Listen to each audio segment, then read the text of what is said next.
तो अगर आप RSMSB लैब असिस्टेंट एग्जाम की तैयारी कर रहे हैं तो रुकिए। ज्योग्राफी का ये जो टॉपिक है ना, ये बहुत ही जरूरी है। आज हम बिल्कुल आसान भाषा में समझेंगे सोलर रेडिएशन, हीट बैलेंस और टेम्परेचर के बारे में। तो चलिए फटाफट शुरू करते हैं।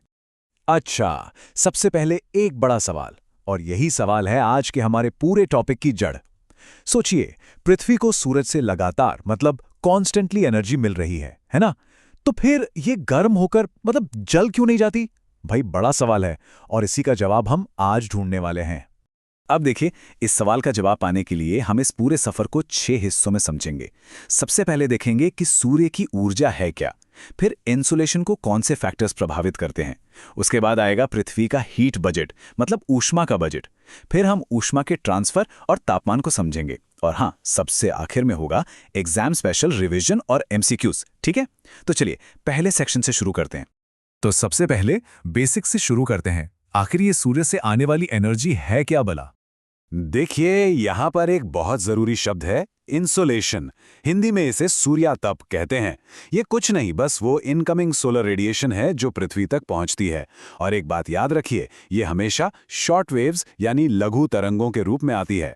असल में यही तो वो एनर्जी है जो हमारे पूरे प्लैनेट को चलाती है। अच्छा, एक बड़ी मजेदार बात बताता हूँ। पता है, पृथ्वी और सूरज के बीच की दूरी हमेशा एक जैसी नहीं रहती, ये बदलती रहती है। जैसे 4 जुलाई को हमारी पृथ्वी सूरज से सबसे ज्यादा दूर होती है, करीब 152 मिलियन किलोमीटर। इस पोजीशन को हम कहते हैं एपीहीलियन। और फिर 3 जनवरी को ये सूरज के सबसे पास होती है, लगभग 147 मिलियन किलोमीटर्स। इसे कहते हैं पेरीहीलियन। ये डेट्स और नाम दोनों इंपॉर्टेंट हैं। तो फिर सवाल ये उठता है कि जब सूरज एक है, पृथ्वी एक है, तो फिर हर जगह एक जैसी गर्मी क्यों नहीं पड़ती? कहीं ज्यादा, कहीं कम, ऐसा क्यों? इसका जवाब छिपा है उन फैक्टर्स में जो इंसुलेशन को अफेक्ट करते हैं। तो देखिए, किसी भी जगह पर कितनी धूप पहुंचेगी ये कई चीजों पर डिपेंड करता है। सबसे पहले तो सूरज की किरणें किस एंगल पर पड़ रही हैं, सीधी या तिरछी। फिर दिन की लंबाई कितनी है, वायुमंडल मतलब हमारा एटमॉस्फेयर कितना ट्रांसपेरेंट, कितना साफ है। अरे इतना ही नहीं, पृथ्वी का अपने अक्ष पर घूमना और वहां की जमीन कैसी है, ये सब मैटर करता है। और इन सब में से जानते हैं सबसे जरूरी फैक्टर कौन सा है? वो है सूरज की किरणों का एंगल। सोचिए, जब किरणें बिल्कुल सीधी पड़ती हैं जैसे इक्वेटर पे, तो वो कम जगह में बहुत सारी एनर्जी फोकस कर देती हैं, मतलब जबरदस्त गर्मी।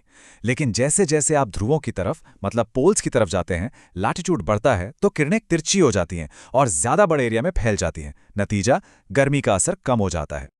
बस यहीं से हम आते हैं अपने उस मेन कॉन्सेप्ट पर जो हमारे पहले सवाल का जवाब देगा। याद है वो सवाल, पृथ्वी जल क्यों नहीं जाती? इसका जवाब है पृथ्वी का हीट बजट यानी ऊष्मा का पूरा हिसाब किताब। अब देखिए, सूरज से जो भी रेडिएशन आती है ना, वो सीधे जमीन पर नहीं पहुंचती। रास्ते में हमारे एटमॉस्फेयर में उसके साथ 3 चीजें होती हैं। पहला, रिफ्लेक्शन मतलब प्रकाश का बादलों वगैरह से टकराकर वापस लौट जाना।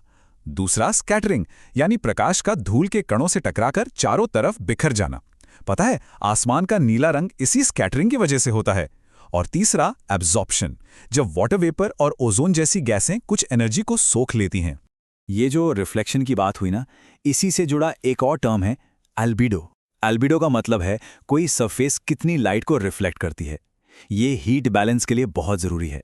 जैसे एकदम ताज़ी सफ़ेद बर्फ का एल्बिडो बहुत हाई होता है, वो लगभग सारी धूप वापस भेज देती है।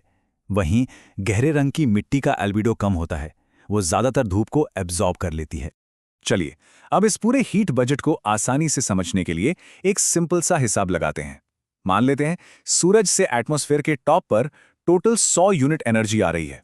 ठीक है, 100 यूनिट। अब इस 100 यूनिट का क्या होता है, ध्यान से सुनिएगा। इसमें से 35 यूनिट्स तो सीधे सीधे रिफ्लेक्ट होके वापस स्पेस में चली जाती हैं। यही है पृथ्वी का टोटल एल्बिडो। अब बची 65 यूनिट्स। इन 65 में से 14 यूनिट्स को हमारा एटमॉस्फेयर रास्ते में ही सोख लेता है।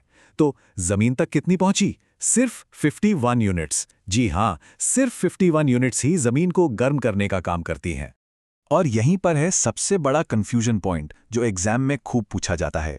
देखिए, सूरज से जो रेडिएशन आती है वो होती है शॉर्ट वेव, जो जमीन को गर्म करती है। लेकिन जब जमीन गर्म हो जाती है तो वो भी तो रेडिएशन छोड़ती है ना? उसे कहते हैं टेरेस्ट्रियल रेडिएशन, और ये होती है लॉन्ग वेव। और यही लॉन्ग वेव रेडिएशन हमारे एटमॉस्फेयर को नीचे से ऊपर की ओर गर्म करती है। तो इस बात को बिल्कुल गांठ बांध लीजिए, हमारा वायुमंडल सूरज की किरणों से डायरेक्टली गर्म नहीं होता। नहीं, वो गर्म होता है जमीन से निकलने वाली गर्मी से। सीधा सा हिसाब है, जमीन हवा को गर्म करती है, हवा जमीन को नहीं। ठीक है, तो जमीन ने हवा को गर्म कर दिया। अब ये गर्मी एटमॉस्फेयर में एक जगह से दूसरी जगह जाती कैसे है? इसके भी तरीके हैं। गर्मी को ट्रांसफर करने के 3 मेन प्रोसेस हैं। पहला है कंडक्शन, मतलब डायरेक्ट कांटेक्ट से गर्मी का ट्रांसफर, जैसे जमीन के ठीक ऊपर की हवा का गर्म होना। दूसरा है कन्वेक्शन, जब गर्म हवा हल्की होकर ऊपर उठती है, ये वर्टिकल मूवमेंट है। और तीसरा है एडवेक्शन, यह है हवा के साथ गर्मी का हॉरिजॉन्टल ट्रांसफर। जो उत्तर भारत में गर्मियों में लू चलती है ना, वो एडवेक्शन का ही एक बेहतरीन उदाहरण है। अच्छा, तो ये जो सारा हीट ट्रांसफर का खेल चल रहा है, इसी का नतीजा है टेम्परेचर, यानी तापमान। और हम सब जानते हैं कि ये पूरी दुनिया में अलग अलग है। तो चलिए अब देखते हैं कि कौन से फैक्टर्स इस टेम्परेचर को कंट्रोल करते हैं। किसी भी जगह का तापमान कई बातों पर निर्भर करता है। सबसे बड़े खिलाड़ी हैं लैटिट्यूड और ऑल्टीट्यूड। ऊंचाई का तो सीधा सा नियम है, जैसे जैसे आप ऊपर जाएंगे तापमान गिरेगा। इसे कहते हैं नॉर्मल लैप्स रेट। और ये रेट कितना है? हर 1000 मीटर ऊपर जाने पर करीब करीब 6.5 डिग्री सेल्सियस तापमान कम हो जाता है। इसके अलावा समुद्र से दूरी, हवाएं और समुद्री धाराएं भी अपना रोल प्ले करती हैं। अब दुनिया भर के टेम्परेचर पैटर्न को मैप पर दिखाने के लिए हम कुछ लाइंस का इस्तेमाल करते हैं। इन्हें कहते हैं आइसोथर्म्स। ये बस मैप पर खींची गई वो इमेजिनरी लाइंस हैं जो उन सभी जगहों को जोड़ती हैं जहां का तापमान एक जैसा है। जरा जनवरी के इस मैप को देखिए। ये आइसोथर्म्स दिखा रही हैं कि सर्दियों में जमीन और समंदर के तापमान में कितना ज्यादा फर्क होता है। एक चीज नोटिस कीजिए, सदर्न हेमिस्फीयर में जहां समंदर ज्यादा है, ये रेखाएं लगभग सीधी हैं, लेकिन नॉर्दर्न हेमिस्फीयर में जहां जमीन ज्यादा है, ये महाद्वीपों के ऊपर कैसे मुड़ रही हैं, देख रहे हैं? तो चलिए, अब तक जो कुछ भी हमने सीखा है उसे एग्जाम के नजरिए से पक्का कर लेते हैं। अब हम कुछ मेमोरी ट्रिक्स और उन पॉइंट्स पर बात करेंगे जहां अक्सर एमसीक्यूज में गलती हो जाती है। अब यहां पूरा ध्यान दीजिएगा। पहली मेमोरी ट्रिक, एफिलियन में ए आता है, ए फॉर अवे मतलब दूर।